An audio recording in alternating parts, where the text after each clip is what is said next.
But like the whole sports videography niche, and I would say you're probably the pioneer of it that most people started watching. It's like it's so undertapped. There's like what 5 of us? Yeah. Well, maybe six guys. You never know.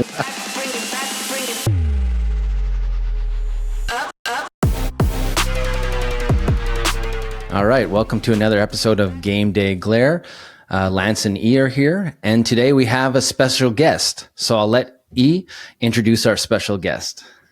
Yes, I'm super happy to have him with us because he's a fellow YouTube sports videographer. We've known each other for many years, I think, at this point, but it's actually the first time that we talk. Well, we're not face to face, but almost. So, Peter Sarellas is with us. How you doing, man? Thanks, guys. Appreciate it. Doing good. Yeah, it is funny. We've, I guess, been in the same circle for years, and we've still never met in person. This is our first time, like, really sitting down and having a good long chat, I guess.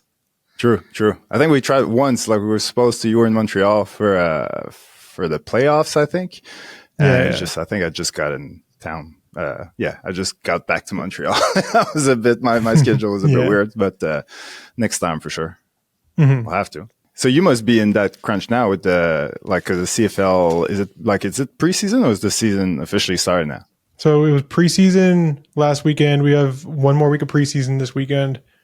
But it's like, for me, it's like crunch time. Because I imagine. It just means we're just preparing all the assets that we need for kickoff.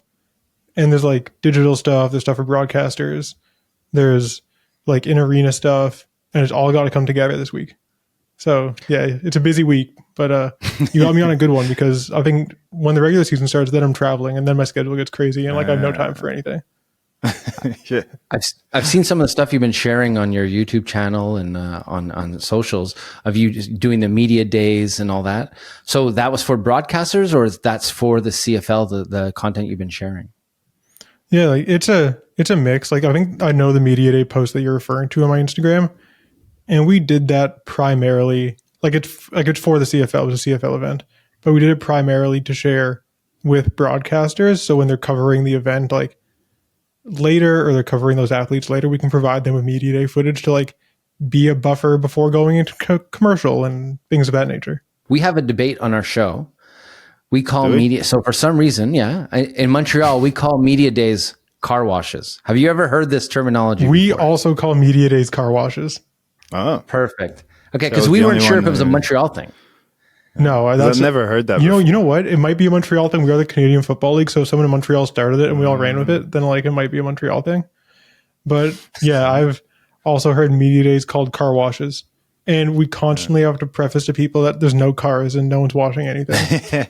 Well, you see, no one told me when I showed up to one. And it's only like the day before. I thought I was filming like a fundraiser with, players washing cars, raising money. It was like a East Coast League, like hockey team. So I was like, it's possible. And it's only the day before, like reading the emails, I was like, I don't think this is happening in a car wash. Like I'm very confused. So he was very disappointed his car did not get washed that day. Yeah, exactly. Sad days. Well, when they asked me to bring skates, I was like, this doesn't make sense. But let's backtrack a little bit because I'm pretty sure everybody, like most people who listen to this, probably already know who you are. But just for the sake of doing things properly, can you let us know first of all, like how you got in sports videography in the first place? Yeah, for sure. So it's funny because I don't even know if I've talked about this too much on the channel, but I was like in business school, like a finance degree. And in my third year, I went on like an exchange. Like, you go to another country and study for a bit. And I wanted to like journal it, but I hate writing. So I brought a little GoPro along and bootleg Premiere. And just started like making like, I guess, travel vlogs, like little like memory journal things, whatever. Like with a GoPro. And 45 videos later, I knew how to edit. So got back and wasn't really feeling, sorry if my dog barks. Yeah, I got back and wasn't really feeling the whole business thing. Didn't seem like a career path I wanted to follow, but I knew how to edit. So I figured, hey, let's try this video thing. And yeah, I was like a prolific high school athlete, like stereotypical jock type of thing. And so I had like connections to high school coaches and they were looking for someone to come film. And I'm like looking to like sharpen that skill. So I went out and started doing it. And all of a sudden I'm filming and editing youth sports. And a few years doing youth sports, and you build a portfolio. You transition to film some college sports, because I did switch into going to film school, so I had access to colleges, fortunately. Film some college sports, build your portfolio, and then I got an offer from a semi-pro league, the Canadian Elite Basketball League. And when I got that offer, I just dropped out of film school and started working and been in the industry ever since. Wow. And would you recommend that, like the school part? I mean, like, because, you must get that question all the time, like I do. Like, would you recommend like going to school, like, studying, whether it's cinema, videography, whatever, in order to become a sports videographer? Yeah, going to school or not, it's a tough question, because like you're not going to school to learn skills of filmmaking and video production, as you both know. You're going to school to just meet people and build your portfolio, and you have to kind of do the learning yourself. Like, you're not going to take editing 101 and be a like industry ready editor at the end of the course. Like, you're going to learn the basics, and it's up to you to do the rest. And you can easily do that online for free. True. So is having access to the things and the people who you might need to know to build a portfolio more easily worth the cost of tuition? I guess that depends on how much tuition costs in your country and how much money you have. But, for me, like in Canada, where our tuition isn't crazy and you can get grants and things of that nature, like it made sense, especially because I went as a mature student, so I had some more money saved up. But yeah, I wouldn't say that everyone has to, but it can certainly help. So through that process, did you have like one project that kind of helped you evolve your career and get you to the path to the CFL? I wouldn't even say that. I think it was just a culmination of experiences. Like, I know when a few years back when I interviewed for the CFL, what they really liked is that I had already had experience being the video producer for a domestic professional sports league, the CEBL. And I don't think there was any one thing in that job that like made me stand out so much to them that they wanted to hire me or anything. I think it was just having the experience of like understanding like the different ways that videos are used, how to deal with broadcasters, what the flow of a season looks like, and like understanding that it's not like a traditional 9 to 5. Like, there's peaks and valleys, and you're going to be slammed, and then you might have some time off, and like being used to that flow and understanding how to communicate effectively with the parties that are involved in working for a pro sports league. I think that's what really made me stand out, rather than like this video or that video. Yeah. And was it like a big transition going from basketball to football? Was there a big adjustment? The biggest adjustment was just following the ball. Yeah. Like in basketball, it's so easy because the ball's always going towards the basket. Like, yeah, you know exactly. where it's going. You know but exactly in where football, it's there's like 5 receivers, and you don't know where it's going. Plus, they're actively trying to fake you out. Like, someone runs a play action, and you don't know what that looks like at first. And well, you know what a play action looks like from watching sports. But like when you're on the field and it's happening in front of you, like it's different. Yeah. So like, getting used to that type of thing, and like understanding how things are going to go took some time, because like I played basketball growing up. So even like when I first started filming basketball, I could still like know, I knew what the plays were, and I could like predict where things were going. But I never played football, so there was a big learning curve there. Also, being down on the field too, a lot of times, well, in your videos, you're down on the field. The game looks a lot different, so it's harder to see what the plays are. When you're up higher, it's easy to see, okay, it's going to be a run, it's going to be a pass. But when you're down low, it's completely a different view. Oh yeah, absolutely. It gives you a new appreciation for refs, actually, being that close. Like on TV, it's so easy to just tell them they blew all the calls and for like any sport, and then you actually get there and you're like, I don't know, even if you're just a spectator in the first row at a hockey game or something, it's like things are moving a mile a minute, and it's so hard to like catch that little thing. So yeah, big appreciation for refs in all sports after having that experience. Yeah, that's true. Even so if we what's block your all shots. yeah. Yeah, but that's always awkward, like because it's, at the end of the day, like they have they use those spots because they're the best spots to see everything, and we use those spots for the exact same reason. So it's like, but it's I know every time I wear my Move Ref t-shirt, they always find it funny. It's always like a conversation starter. But do they move? Not really. No. No. They actually make a point. No, that's not true. Sometimes if they're in a position where it doesn't matter, they will. But if they're in the zone and they have to be somewhere, like obviously they won't care about me. It's dangerous though down by the sidelines. Like, have you ever got collided with in that? Because I did a couple CFL games in Montreal, and I remember one time I moved out of the way and the ball boy didn't make it, and he got smoked, and they had to like take him out on a stretcher. Oh shit! Anything like that ever happened to you? Break any gear or anything like that down on the sidelines? No, I've been hit before, but not hard. Like if someone's coming at me slow, like I don't really care. If it's like a smaller guy, like it's fine. I'll like hang. I'm like more willing to hang. I'm not like not that I want to get hit, but like I'm more willing to like hang in there and like get the shot. You know what I mean? Like if it's like I don't know that someone's like warming up and someone's running like a half speed warm up route and they're like 6 feet tall. It's like okay, well it's not that big a deal. But like obviously like you don't want to like collide with anyone. That's like a worst case scenario. It happens inevitably. Like athletes are moving fast and our reaction time isn't as fast as theirs. So you know it's inevitable. You obviously want to avoid that as much as you can, but it's going to happen. And like when you can hang in there and someone's coming right at you and you don't zoom your lens out and you like stay put and just nail the shot and everything works out, like best feeling. So those shots always look so good. Yeah, I filmed like you know, actually, if people don't know, because of Peter, I've shot a few CFL games as well, and often, you know, not too far from the chain gang, and the cheerleaders as well sometimes. So it's like, to me, that's sort of the cue where like when I hear them, I hear the chains sort of moving away, I hear people backing up, I'm like, all right, it's coming. And then it's like, yeah, do I wait? I sort of look up to see how close they are. So eventually. Oh, if the chains are moving, I'm out of there. Yeah. Better than I do. Yeah. Well, it's the first sort of sign. Like if you weren't watching the ball or something, like then you know right away that something's coming, and then you look up and it's like, ah. But yeah, no, it is a bit dangerous. So what gear are you using to film football?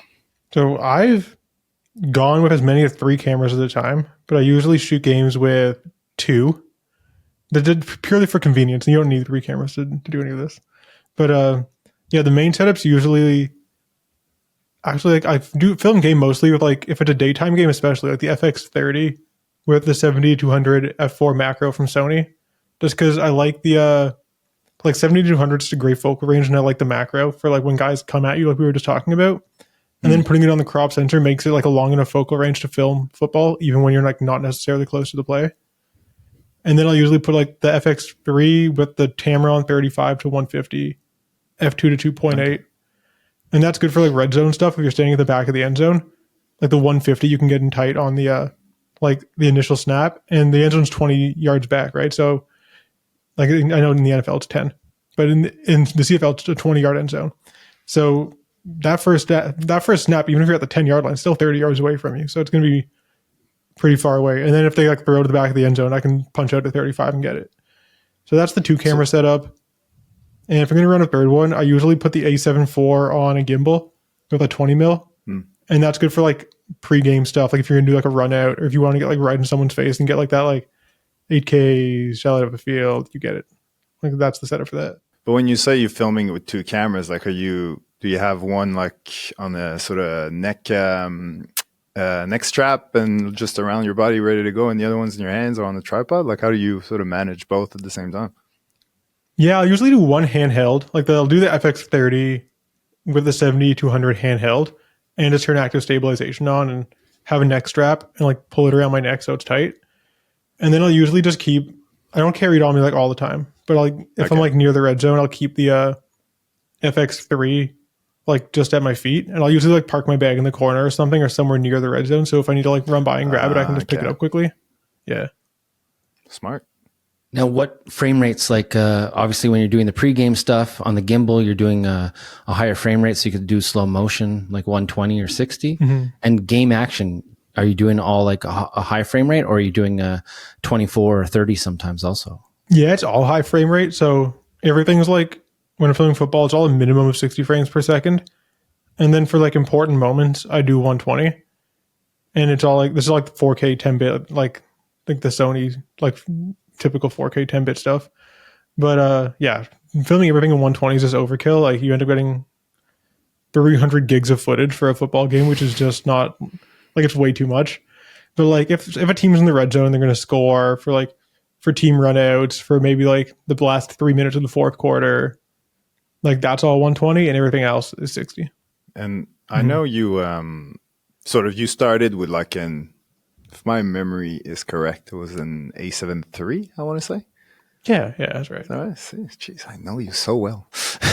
Well, we don't want to go too far back because I started with a Canon T3i, but I wasn't filming sports back then. Nice. Is that point and shoot, or is it?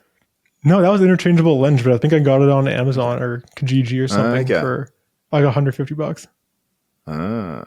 Way back my then. question was gonna be like, how do you think like those new cameras that you got along the way, like how did they, obviously, better quality image, but like did it make you better in any way? Like did you think that as you got a better camera, like your focus was better, or your all these things, were you nailing the exposure? Was it easier to nail your exposure, things like that? Does it actually make you better, or was it just image quality at the end of the day?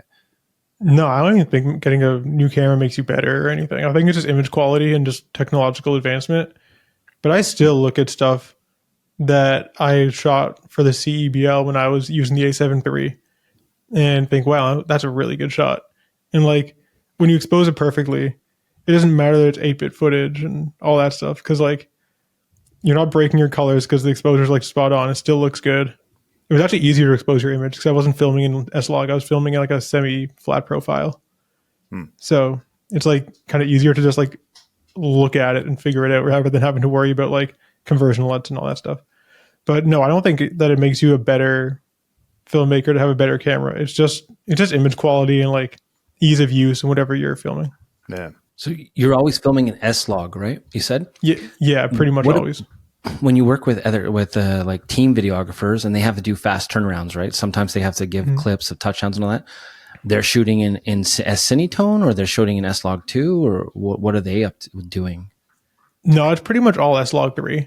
And if we need a fast turnaround, well, I would just use like a Rec 709 conversion LUT, then add some contrast and saturation. Or like I use my own football LUTs that are just like drag and drop onto S-Log 3. And honestly, it's a shameless plug, but like I actually use those every single day. Available on the website. Yeah, but legitimately, I literally just start with one of those LUTs on my timeline right away. And then like I'll tweak the colors a little bit depending on like every clip has like different white balance, and sometimes like the grass on the field is like a slightly different shade of green. So you want to like tweak the greens a little bit to make that grass look like the way you think normal grass looks. But yeah, like that's kind of like where I'll start, or I'll just use a Rec 709 LUT. You just mentioned white balance. How hard is it for you when you're doing a game that's transitioning from like say day to evening? You're constantly changing your white balance, or how's that? How are you managing that? Yeah, it's tricky for sure. And even more so than day to evening is the games where it's like overcast and the clouds are rolling. It's like a day game with the clouds are rolling through. Because you can get situations where like part of the field is like 4,000 and part of the field is 5,600. Oh. And you do like in that type of case, I'll usually just leave it at 5,600 and people can understand that like if it's blue, it's because there's a cloud and you can see the areas that are supposed to be like the correct white balance. But yeah, for like day to night games, it's usually like I'll transition. So I'll start at 5,600 obviously for daytime. And then depending on the lights in the stadium, like the floodlights, I'll put it at like 4,000 or 4,500. And like obviously during that like sunset period, it's going to be a little bit off. But as long as you're like within a few hundred, these cameras, especially when you're filming in 10-bit, have enough range that you can just like correct it in post, which is like, unfortunate, but like I can't be changing my white balance every single play when I'm also running up and down the sideline and focusing on so many other things. So when it gets to a point where it's like sufficiently dark, put it at 4,500. So you wouldn't trust auto, basically? No. If it's consistent and if it's wrong, it's at least consistently wrong and it's like one correction. Yeah. But if auto white balance is going like all over the place and changing it here and there and it's like wrong 4 times in 4 different ways, it's a huge pain to fix it. So can you take us through like a typical, you're talking about filming games, like what's a typical game day for you? Like, cause first of all, like also, well, tell us about your day, but also cause you're working for the league. So like a lot of people don't really know exactly who your content is for. Like, is it for the teams? Is it just for the league? Is it for a mix of both? Like, how does that work? Yeah. So I service like, I guess as like a video producer for the league, I service the teams. And like the objective is to like help the teams realistically, but we also service like broadcasters and other partners of the league. And then of course the league channels as well, and like growing the game on our stuff. So it's a mix of like like something that I takes up a lot of my time at work that I focus a lot on that I don't talk about a lot on my channel is like I have a huge hand in contributing to the league's podcast, and we generate lots of content from that on YouTube. And so like once a week, I'm either filming or now like more managing like the league's podcast in their studio. And I don't talk about like filming a podcast on my channel at all, but it's something that happens because we can talk about whatever trending events and create evergreen content for the YouTube channel based off of that. And then it's like taking footage that we've filmed or that I filmed specifically at games and giving it to teams to promote their efforts and their marketing, like whatever marketing campaigns they have going on so that they can use my stuff. Because maybe they don't have someone on the road, or maybe they didn't get that shot at that spot, but like at the league, we might have had someone who can help them out. And then finally just servicing like broadcast. So if we want to run ads on TV for an upcoming game, then maybe I'm cutting together a commercial, or maybe I'm just cutting together a 4x5, like 45-second social hype piece to promote that same game on digital for the upcoming week. And when you're like in the season, the flow is very consistent. It's like, okay, games like maybe on Thursday, definitely Friday, Saturday, maybe on Sunday. Monday, come in, you're doing like top play recap videos. You're like 5 to 6 minute highlight packages for YouTube of the best moments of the week. Like basically recap content from the games that just happened. Tuesday, it's like, okay, let's film the podcast. Let's like talk in more depth about what has happened and what's coming up and create segments around that. And then like Wednesday, Thursday, you're editing that stuff. Maybe Thursday, you're working on a hype piece to promote the game that's the next week. And then Friday, there's games again. And the cycle just keeps going. What's your synergy with teams videographers? So like, obviously you're giving the teams clips and that. Are they giving you clips too? Do you guys work together as a team? Like where you're like, here, I'm going to go down this side. You try and catch that side. How does that relationship work? Yeah, absolutely. Like we definitely work together. I wouldn't say we work so hand in hand, like on a micro level on game day where it's like I'm talking to the team person and telling them where they need to go and they're telling me where I need to go and like we're spacing each other out. Because like they might be shooting for different objectives. I know some of the teams produce like really well done like docuseries on their like team YouTube channels. And like they have their own objectives in doing that and they may need certain shots for like certain reasons, right? But we're all really good about sharing footage and that sharing goes both ways. So I get a lot of stuff from the teams. We don't have a league person at every game. We cover the important games, but like there's 3-4 games a week and sometimes they're at the same time and we don't have people necessarily all across the country ready to go at all times. So, but the teams do have someone at every game and they share a lot of that with us. And yeah, that goes both ways. So I'd say we work really collaboratively and it's, it's an important relationship to maintain. So when you're filming a game, because like you said, like obviously when they're coming in the red zone, you go sort of behind the end zone. But the rest of the time, like what's your strategy? Are you sort of first down? I'm here, second down. Like are you counting the yards that they have to cover and then position yourself accordingly, or do you try to anticipate a run or a big pass? Like what's your strategy? Oh, kind of. And like you can get a sense of anticipating things depending on the team and as you go and like when you get used to a team's cadence over the course of the season. But it really depends what you're shooting. Like some games, I'll be focusing on like just game action and I'll shoot everything kind of wider. And if I'm doing that, then say I'm shooting the offense, I'll maybe be 15 yards ahead of the offense, maybe 20 yards and like let the play come to me. But on like a lot of the time I'll be shooting with somebody else. Like from the league who we bring out, especially if we're doing like a big event, like Labor Day is a big event for the CFL. And we have like giant, like packed out stadiums and super loud fans and big games on Labor Day. So for something like that, we'll have 2 people. And a lot of the time I'll focus on one team and they'll focus on the other team. So say the team I'm focusing on is on defense, then I'll be behind the line of scrimmage 5 yards so that I can get those pass rushers coming in. And if there's going to be a sack, I can get a good shot of it. Because like if you're only focusing on the offense and 20 yards ahead of the ball all the time, you're not going to get any sacks or good plays like that. It just depends on what you're shooting. I can't say it's like there's like a set rule for all of it. Obviously, like second and long, it's going to be a pass. Let's like back up to 25 yards away and like wait for it. But that's just like it just comes with like knowing the game and putting in your reps. Are you shooting like how many games a week are you shooting? And I guess you do a Toronto one, Toronto the most frequently. Yeah, I shoot usually one game a week, sometimes two. I think last year the most I did was three. There was 1 week last year where there were 3 games in the week, and they were Ottawa, Montreal, and Toronto, and I did all 3 of them. Wow. Just because like it's close and I could drive it, but that's not usual. Usually it's like one game for the start of the season. I know this year, like I don't know when this is coming out, but next weekend, hopefully that's enough context for people. I'm doing like Edmonton and Winnipeg, and so it's flexible, but I try to get out to at least one a week. Do you have a favorite stadium you like to shoot in? I don't know. There's so many that are like good for different reasons. I would say the one that I think has like the most energy and has been like the craziest that I've seen was Saskatchewan on Labor Day last year. I think it was like, I don't know what the capacity is. I think it was like 30 or 35,000, and it was like sold out, and they were yelling the entire time and just like all over you. And they love their team out there. So like that's been really good. I love going to Winnipeg. Montreal's a good vibe in the playoffs. The playoffs last year were great. So I don't know. There's a lot of good stadiums in the league. I wouldn't say that any of them are necessarily bad for filming in. The lighting's a bit average in Montreal, though. It's a bit. It was. Yeah, well, I filmed a day game. Game. I'll preface that. Because I like the fact that because there's like a running track around, so there's tons of space. You know what I mean? Like you can walk around, you can go wherever. But the lighting is. I remember I was struggling.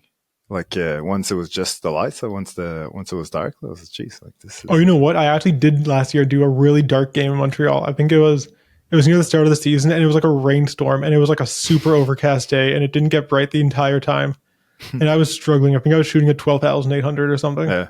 Thank God for that dual native ISO. Yeah, otherwise, that game would have been toast. Now you would have had a lot of grain. Yeah, that would have been a nightmare. I was gonna ask you if you had a most memorable game, but I get the feeling that it's gonna be that Labor Day one, isn't it? Yeah, probably. I did a vlog about that actually on the YouTube channel. I think I reviewed the Sony 7200 f4 macro at that game. Yeah. So if anyone's, I feel like to your point, most people listening to this probably know who I am. But if you're not subscribed to the channel and you want to see that, then it's on the channel. Speaking of your YouTube. So what motivated you to start your YouTube channel, and how did you decide that you want to start sharing all this content? Now I know you said your travel part, but I'm talking more about your CFL and your sports journey. Mm-hmm. Yeah, I think I just have a passion for like teaching, I guess. I just love sharing what I know like with others, and I love the idea of being able to learn with other people. So as I started learning things, I would always go to YouTube to learn. And then when I started learning, I started doing things. I naturally just wanted to give that back and put it out there as well. And I find the whole process of documenting that so much fun. And so like it is really satisfying to be able to like learn something, develop a skill, and then put that skill out there so other people who are interested in it can do the same type of thing. And then for me, it's also like nice to go back and watch the videos every once in a while, just because like they kind of serve as almost a journal of like my progress.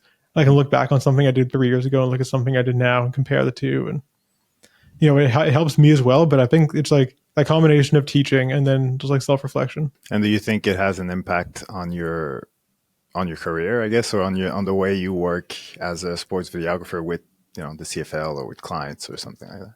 Oh, you know this. It does. Yeah, absolutely. Yeah. You like people make comments like you're the YouTube guy, like the in-house influencer, like. Well, for me, it's definitely easier to get the games. That's for sure. I'd like to get like an accreditation.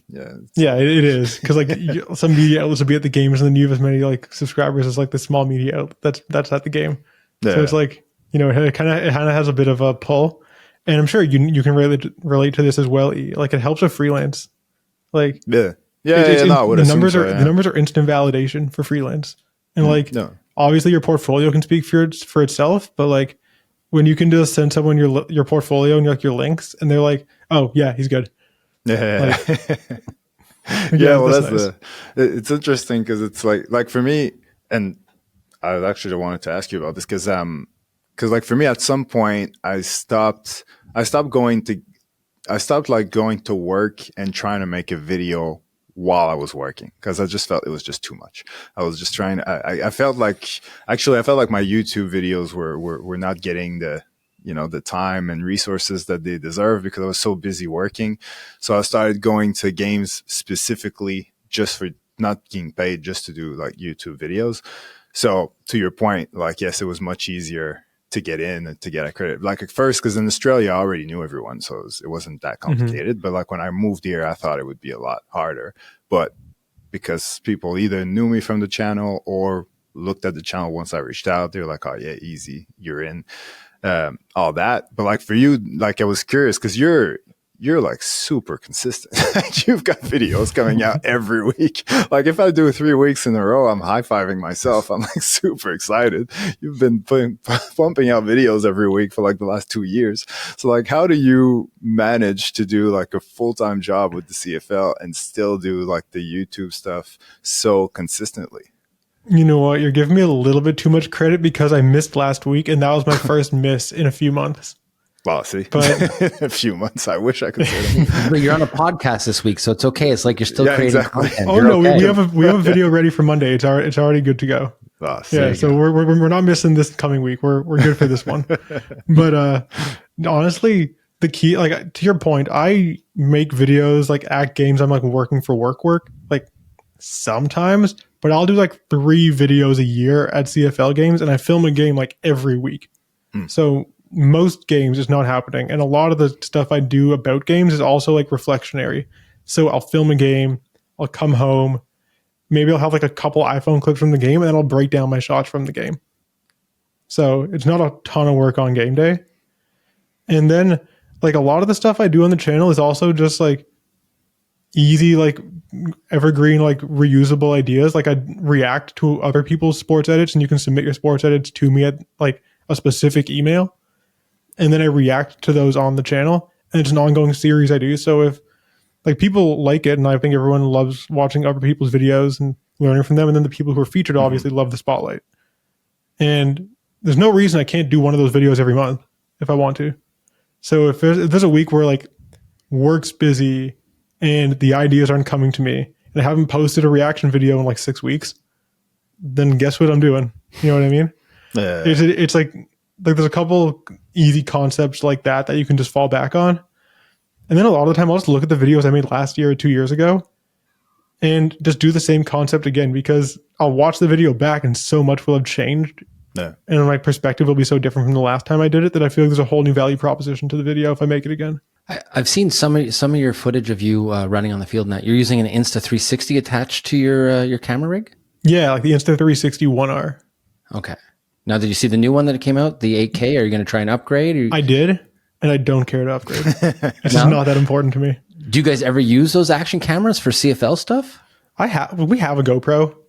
I've used it for some things. I think the last time we used the GoPro was in the locker room after the Alouettes won the Grey Cup last year to film the champagne shower. We like put someone in there on a GoPro with a sign, and like they made a sign that said "goggle cam" and cut a little hole in it for the lens. And just walked around and let like everyone spray the camera with champagne and stuff. And that was a fun social video, but I don't think we've used it since. It was kind of a niche use.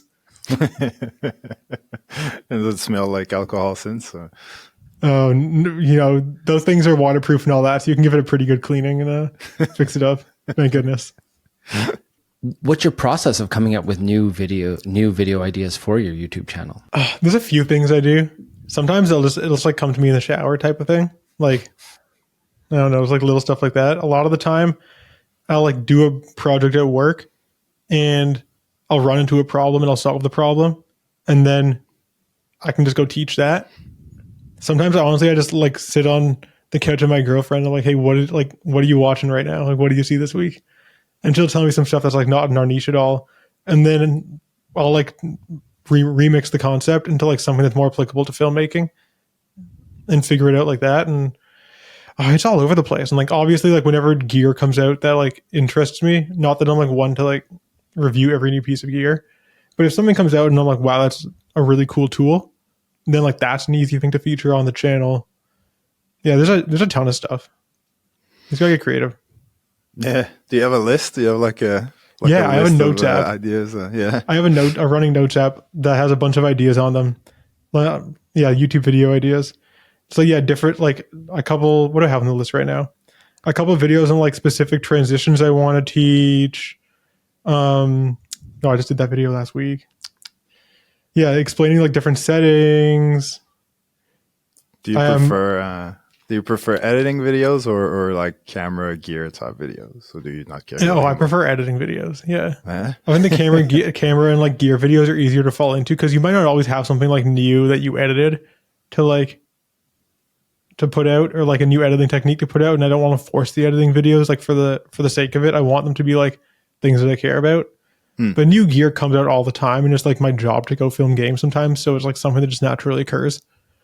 Nah. So those are longer edits. The editing tutorials, you can edit those in like screen recording, talking head, multicam sequence, 3 hours like done. And like the gear and you stuff just takes go a like bit free, longer. like you just sort of start recording and you go and you're going live. Like you're not sort of scripting it and cutting, and it's like really just you in real time. I'll be scripted to an extent where it's like, well, so I wouldn't call it a script. I'll make like 5 bullet points of like touch on this, touch on this, touch on this. Make sure you say this point. Get to the end. But I really just sit down and like, if I have rotoscoping in the video, I'll rotoscope it ahead of time. So I'm not sitting there on camera with lights on rotoscoping for 2 hours. But besides that, like I'll just sit down and edit the thing, and then I'll like cut out the gaps and make it into something concise, like when I'm editing. Just so it's authentic. Peter, you make YouTube sound easy. I know this other guy I know, he makes YouTube sound really, really hard. So yeah, struggling a lot more. Well, I like for that type of video, like if I'm doing like a screen record of me doing some type of editing thing, I tried doing what you just described, and I don't know if it's my the fact that English is my second language or what, but like there's a lot of a lot of hesitation, a lot of like using way too many words and all that stuff, and then thinking back after that, watching it and thinking, man, I could have said that in a much more effective way. So I sort of switch where I'll do the screen record sort of, in one go, but then from there I'll sort of write sort of a voiceover basically to match my action. So that way my voice, I'm not constantly hesitating and wondering what I should say and how to say it and all that stuff, because that tends to sort of, make me hesitate way too much. You know what? That probably is an English as a second language thing, and I couldn't imagine doing YouTube in a second language. That'd be so difficult. So yeah, it is weird. Just the fact that you're getting it done is like nuts. So like, yeah, kudos for that. But well, it's weird, but at the same time, I only done it in English, so it's kind of normal in a way. So it's I don't know. Like I do the same thing where like I'll mess up lines and I'll say things in too many words, and I'll have to like say something and I'll edit it, and then if I make a mistake or I don't say it correctly, I'll like stop and I'll just deliver the line. Yeah, smart. And then I'll keep editing, and then later I just drop the line in where it needs to go. So it's like it happened right after. I don't need to go looking for it. It just falls in and then keep going. No, that's a good idea. Yeah, I do correct sometimes when I film myself and then I edit and I was like, I forgot the plural, or like I made some grammatical mistake, and I'm like, I'll just do a little voiceover. I'll do, what do they call it in movies, like looping or something like that. Just doing like a voice recording and then just sort of plug it in, and no one's the wiser. Sometimes I don't even record the visual. It's just I try to match it so it doesn't you can't see it, because it's just like the end of a word or something. And so far so good. No one's complained. So if I'm feeling super lazy, I'll do an editing tutorial and I won't even turn the face cam on. I'll just turn the microphone on and screen record the whole thing, and then I'll just like record an intro and an outro later. Yeah. No, that's always good. When's your channel coming out, Lance?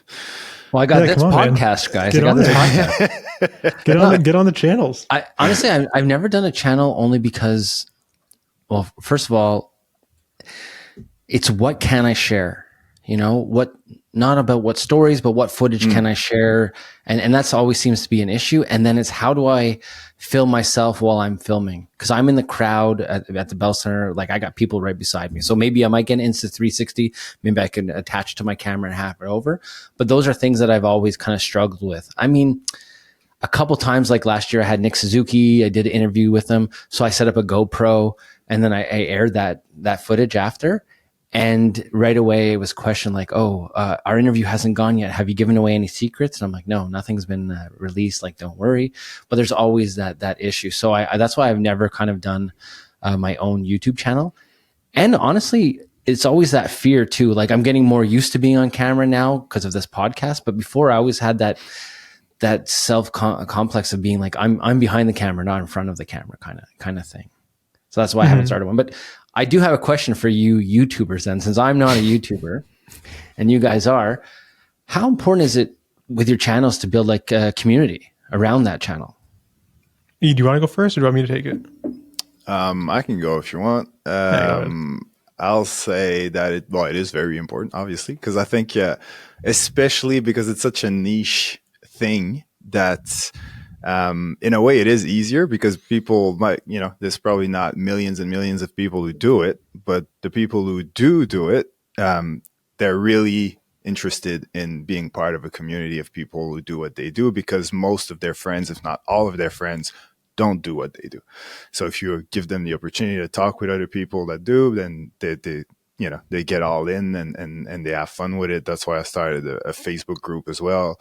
And that's why I'm excited to see more and more sports videographers on YouTube, because that's what, that's what creates. If you're by yourself talking about it, then it's just, it doesn't really serve much of a purpose. But if there's a few people doing it and there's groups and there's this and there's that, then it becomes this whole community and people enjoy being part of it. And they start seeing this as a career path, and it just becomes this thing, and we all win. Mm-hmm. Yeah, I don't want to regurgitate your answer, but same. No, but it's true, because I remember like when I first started making videos, like the views were not great at all, because I was doing like more like little short documentaries about Australian athletes and things like that, and once in a while I would do a sports videography thing just as a filler because I didn't have anyone to make a story about. And yeah, the views weren't great, but the questions and the viewers that would reach out, that was like way different. And like before that, every time there'd be a comment. If I was doing something, I was doing a lot of UFC stuff as well. So like it was always about the athlete and, whether he sucks or this or that. It was all people were talking about. And, but then with the sports videography thing, I was getting so many people like just super interested and like asking questions. And also like people have they like if they're into sports videography, often they struggle to relate to like just a normal videography channel, like whether it's I don't know, a Peter McKinnon or whoever. Like they like to see someone who's doing exactly what they do, because obviously when you watch these other channels, it's more, especially when it's like more like cinematography and they're setting up cameras and they're talking about things that you don't really have the time or the resources to do in sports. So having someone that you can relate to completely, people love it. So if on top of that you build a community when they can actually get some back and forth going and talk and meet other people, everybody's happy. Yeah, absolutely. And I will say this in regards to like the sports videography thing on YouTube versus like regular videographers, like I feel that because like I don't necessarily want to hear about someone like shooting film for like whatever, like on like whatever film camera. Like I just don't care, if I'm being fully honest. But like the whole sports videography niche, and I would say you're probably the pioneer of it that most people started watching. It's like it's so undertapped. There's like what, 5 of us? Yeah. Well, maybe six, guys. You never know. You never know. Lance, I think you actually should, like that Nick Suzuki interview you said that already aired. Like it's aired, right? Like it's out. Yeah, now go nuts. Do a cinematography breakdown. Video number 1 right there. Yeah, let's go. Exactly. But like, yeah, I feel like there's like nobody in the space. Like it's so undertapped. Like, and there's even fewer people who like post in the space consistently. Like, I tell everyone who I meet who asks me who tells me they might want to start a YouTube channel, just do it. Like, if anything, it's going to help your own learning, and you're going to get better for it. And then the fact that it's also like essentially like a cheat code to expediting your career, like that's just bonus. Yeah. Well, my theory is like the reason why there's not that many people doing it is because to make videos about sports videography, you kind of have to be a sports videographer.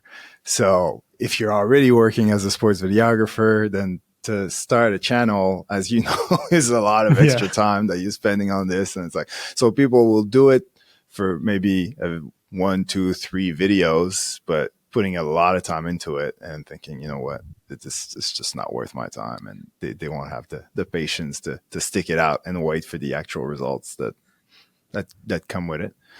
But, cause if you could retire, cause like for me, that was my sort of the thing that I was scared when I moved here and focused more on YouTube was like, I still need to film some games. I still need to be at events. I can't just be in my office talking to a camera all day long. Like, see, that won't be a sports videography video. So I think that's where it's daunting. It's not just doing YouTube stuff. It's you have to be doing the sports videography stuff as well. So it's not easy. Yeah, that's the tricky part. I know some people talk about like, oh, I want to go full-time YouTube. Like, I'm never going full-time YouTube. And that's not to say I'll always work a full-time job, but I always got to have my foot in the door somewhere.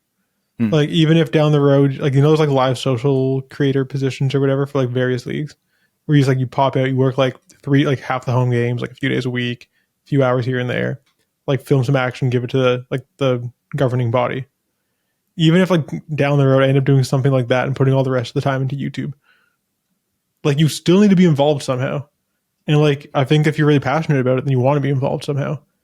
And it's all, like, no matter what, to your point, that takes over tons of time. Like, I probably work 60 hours a week, but like, that's like the same as like someone who has a 9 to 5 and then a hobby outside of their 9 to 5.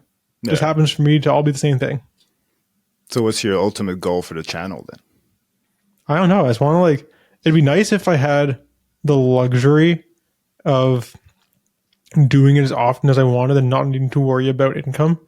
Like, just so that if I have a video that comes to me, I really want to make it, like, my time isn't a barrier. I can just make a video and I can put out more than one video a week. And, you know, I can open myself up to like mentoring calls and I can make like a full, like, in-depth course on a very niche topic, like things I don't have time to do right now that I would love to do. Mm-hmm. But like, that's going to just take time to build. So until then, like, things are going well and, you know, just keep steady, be consistent, and, you know, the rest will work itself out. Well, Peter, because right now you're doing everything yourself, right? So if you went to that next step, you would have to either get a bigger team, hire somebody to start doing your editing, and you could just film. Like, because all these other YouTubers, like we'll take Peter McKinnon for instance, they're showing up and they're talking on camera, but they have other guys working for them. That's why they could do all this. And for you two, having your foot in the actual industry is what makes you guys unique. Where a guy like Peter McKinnon, that they talk about certain things, but he's in his office 95% of the time, or he's going out on a trip and he's just showing that. Where you guys, you're justifying what you're talking about with game footage that you're actually going out and filming. So that's a big difference. At least what I find as an outside YouTuber. Yeah, I wouldn't say you're wrong. I don't want to shit on Peter McKinnon too much. Like, no, I love Peter McKinnon. Seems like a good guy. No, I love him. I love him. So I'm just saying, like, none of that. I'm using his mist filter right now. Yeah. I got his bag right there. That's awesome. But yeah, like, you're right. The point I had just completely escaped me. My mind went somewhere else after the Peter McKinnon comment. But wait, you know Peter McKinnon? No, I just like, I felt like we were just like ragging on him. I'm like, oh, he seems like a nice guy. I don't want to do that. Hopefully he'll watch the podcast. I do. Exactly. I'm sure he does. He's never heard of us.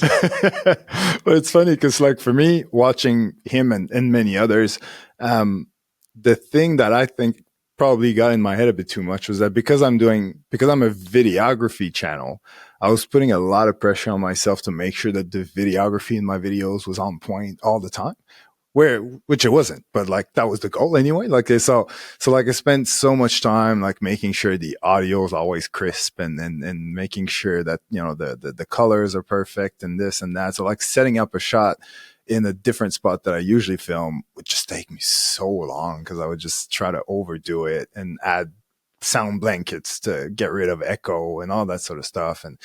And yeah, so I realized, because I just thought, because I'm talking about videography, if my video looks crap, I just, who would listen to what I have to say?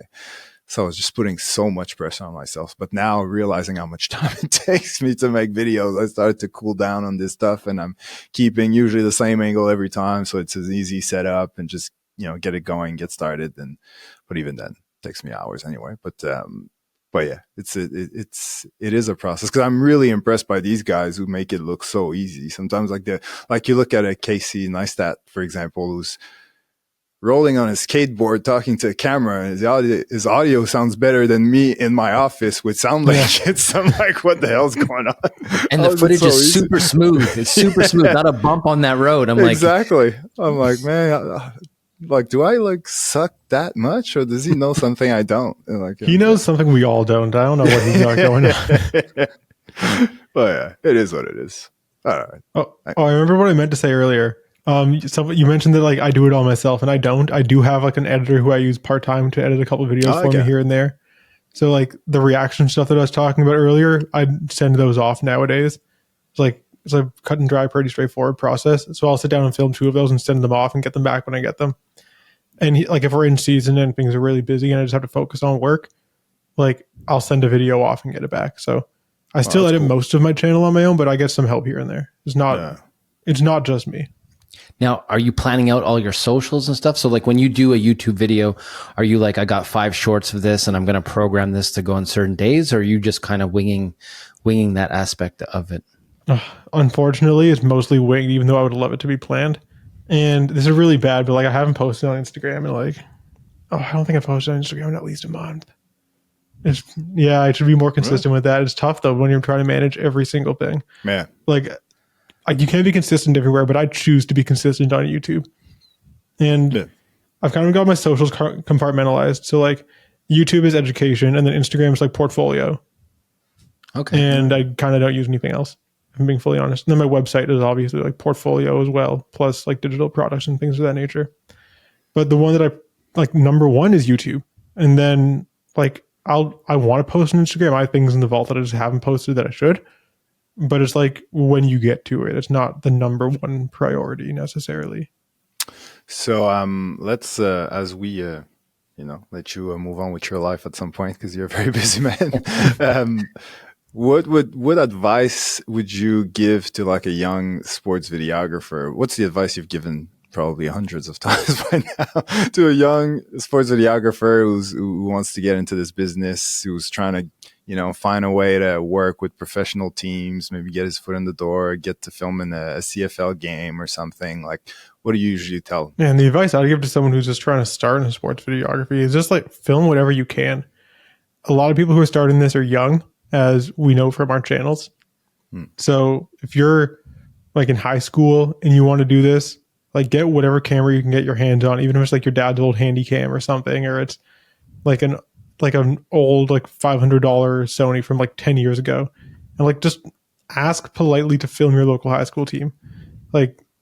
Go edit whatever you can get your hands on, even if it's not sports related, just to get used to your editing software, and just put those reps in early and be eager, and don't be picky about what you're filming. You're not going to film the pros on day one. It's not how it works. But if you are consistently filming stuff in your local community, whatever's accessible, and consistently making edits and then consistently posting them publicly, you're going to slowly build a name for yourself and get better over the years. And especially if you're young, then when you get to a point where you're good enough and old enough, it'll be, and you're looking for a career, it'll be a sustainable option, hopefully. And do you have a special way to get in touch with potential, whether it's teams or clients or things like that?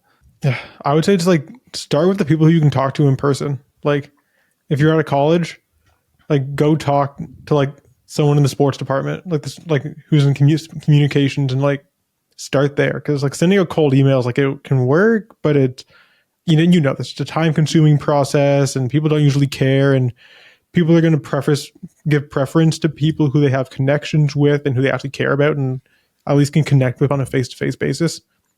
So start there, and then build the network as you go. So Peter, having your YouTube channel, what is the number one question that people usually ask you? Is it what camera or how to get their foot in the door? Oh, what camera? people care way more about the gear than anything else. And not everybody who watches my videos even wants to be a sports videographer. And I think you can probably relate to this too. But I feel like a lot of the people who watch my videos are like parents trying to capture footage of their kids, like at their sports games. And actually, if I get around to making this, someone can steal this video and make it before me if they want. But I want to make a video on just like specifically how to like film your kid's sport game, like completely non-professional focus, like the basics of just like showing up and doing better than your iPhone without spending a ton of money. Yeah, that's a good idea.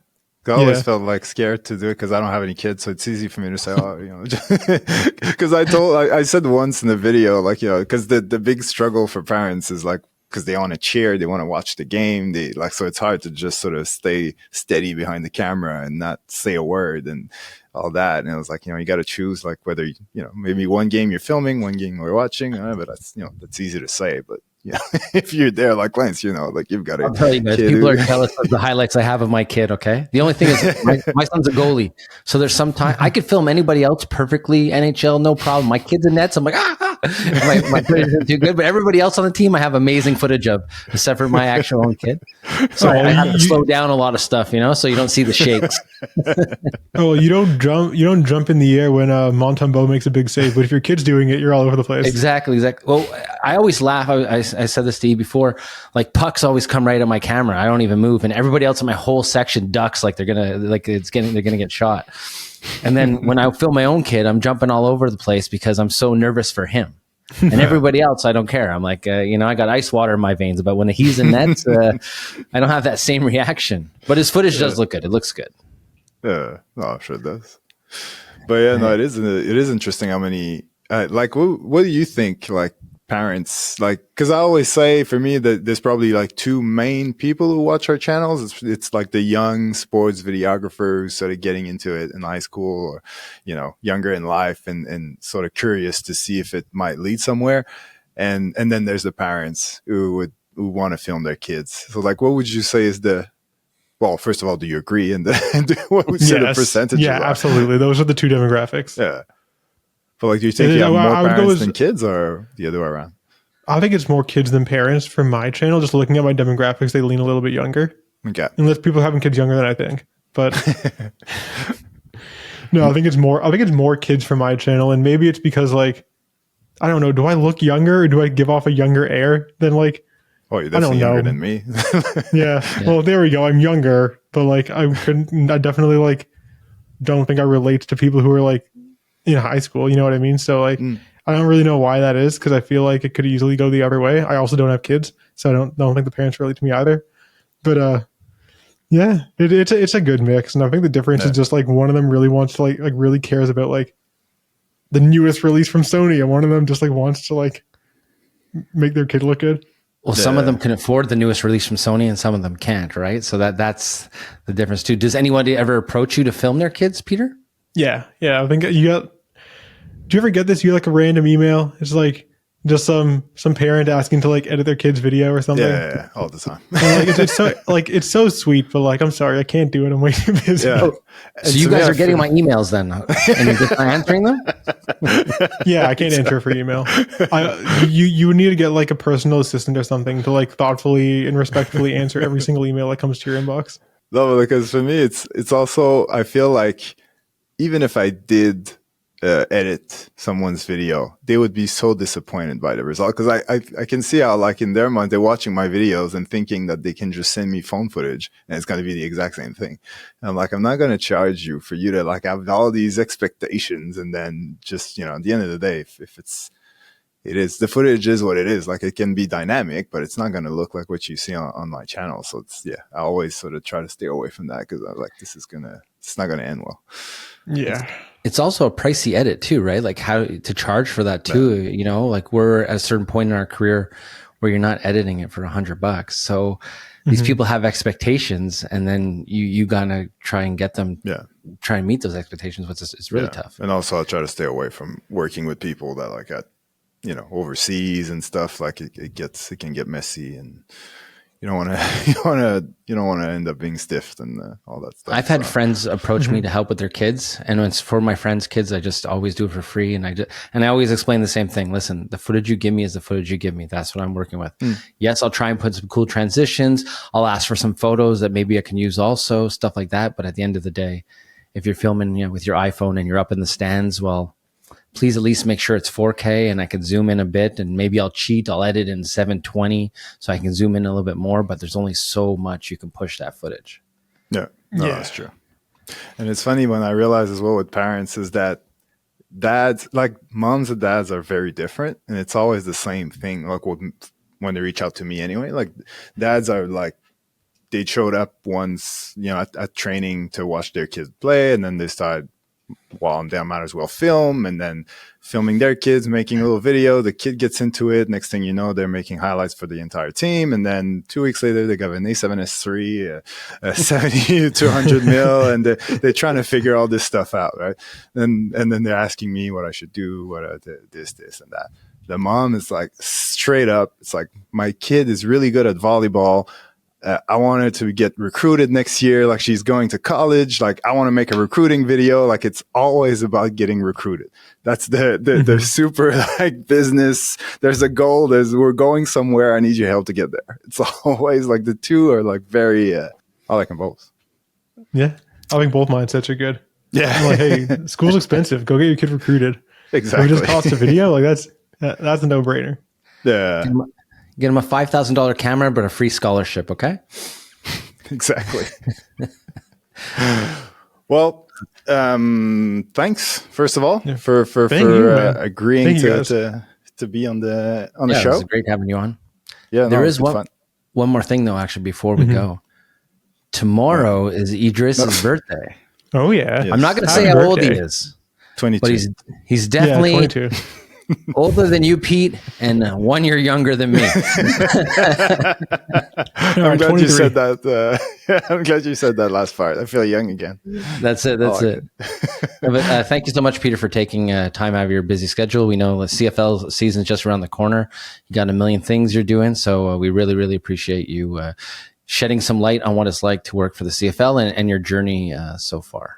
No, thank you guys for having me. I appreciate it. Man, it's been fun. I feel like I could talk for hours, but no one's going to listen to that. So it's a good place to wrap it. Yeah, I just appreciate you guys having me on. All good. Right. And next time you're in Montreal, let us know. Yeah, for sure. We'll do a live. We'll do we'll do a live one. Yeah, I would love that. All right. Take care. All right, see you guys. See you guys.